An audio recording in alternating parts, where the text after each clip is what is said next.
La parole est à Madame Christine Cloarec-Le Nabour de La République En Marche.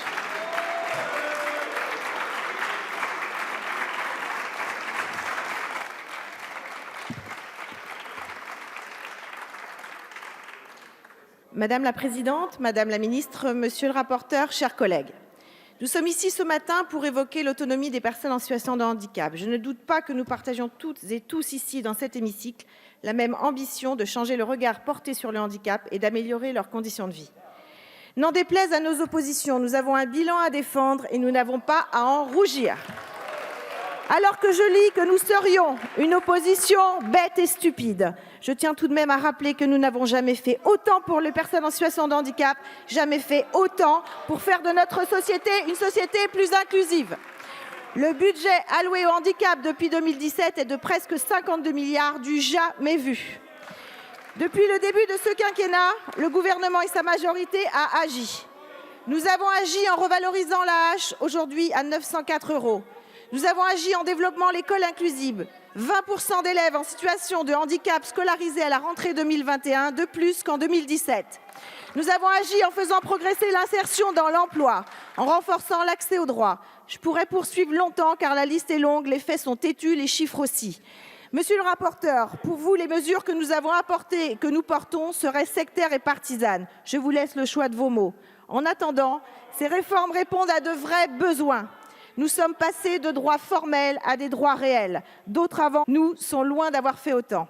Concernant l'allocation adulte handicapé, nous avons écouté les attentes exprimées par les associations et les personnes en situation de handicap sur le terrain. Et là encore, nous avons agi pour y répondre. Oui, car dans le projet de loi de finances 2022, nous permettrons à 120 000 bénéficiaires en couple d'avoir un gain moyen de 110 € par mois, pouvant atteindre 186 €. Il n'y aura aucun perdant. Cette mesure qui entrera en vigueur dès le 1er janvier 2022 est sans nul doute plus équitable et plus redistributive, alors que la déconjugalisation que vous proposez favoriserait les revenus élevés. Sur ce quinquennat, avec cette majorité, la dépense totale d'AAH aura progressé de plus de 25%. Déconjugaliser l'AAH reviendrait à terme à déconjugaliser toutes les prestations sociales. Cela reviendrait à remettre en question notre système de protection sociale basé sur la solidarité nationale et familiale. Je n'ai pas souvenir d'avoir entendu dans le passé, sur vos bancs, la volonté de remettre en question la solidarité familiale. Pourquoi déconjugaliser uniquement pour les bénéficiaires de l'AAH, quand notre ambition commune est de considérer la personne en situation de handicap avant tout comme une personne à part entière, comme un citoyen, comme une citoyenne? N'est-ce pas stigmatiser davantage les personnes en situation de handicap? Doit-on vraiment attribuer les mêmes prestations sociales, quelles que soient les ressources totales du foyer? Nous avons l'humilité de dire qu'il reste beaucoup à faire, que nous ne sommes pas arrivés au bout du chemin, que nous devons poursuivre le travail engagé. La prestation de compensation du handicap, qui, elle, est individualisée, doit évoluer et va évoluer. Un cadre adapté à la surdicécité va être défini sous l'égide du Conseil national consultatif des personnes handicapées. Une étude d'action vient d'être lancée par Madame la ministre, lancée dans 3 départements pour améliorer l'accès à la PCH pour les personnes en situation de handicap psychique, mental, cognitif ou avec des troubles du neurodéveloppement.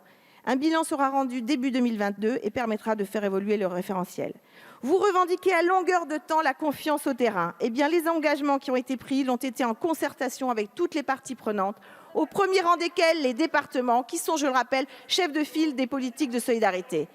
Monsieur le rapporteur, votre proposition concernant la PCH, bien que louable, ne relève pas du législatif. Nous n'avons pas besoin de la loi pour faire évoluer un référentiel. Par contre, nous avons besoin de la confrontation au terrain. Or, vous n'avez pas concerté les départements, vous n'avez pas vérifié la faisabilité de vos mesures, vous n'avez pas identifié les préalables et anticipé les effets contre-productifs qui peuvent en découler, comme l'allongement probable des procédures d'instruction, alors qu'il nous faut les réduire pour accélérer l'accès aux droits. Je vous le concède, il nous reste encore beaucoup à faire en faveur de l'autonomie des personnes en situation de handicap, pour leur permettre d'agir sans forcément toujours compter sur les autres, pour aller à l'école, se former, travailler, se déplacer, se divertir et accéder partout. Alors en vérité, l'heure n'est pas à la démagogie et à l'opportunisme, aux incantations. Ce qui est honteux, voyez-vous, c'est d'utiliser le sujet du handicap à des fins politiques. C'est de voir les oppositions réunies aujourd'hui pour un coup de com' sur le dos des personnes concernées. C'est une sale méthode. Et je pose la question, qui est le monstre politique? Moi aussi, le sujet du handicap est au cœur de mon engagement, mais nous défendons une autre vision, une vision globale, responsable et pragmatique, ce que nous ne retrouverons pas dans votre proposition de loi. Le groupe La République En Marche, en cohérence, ne la votera pas.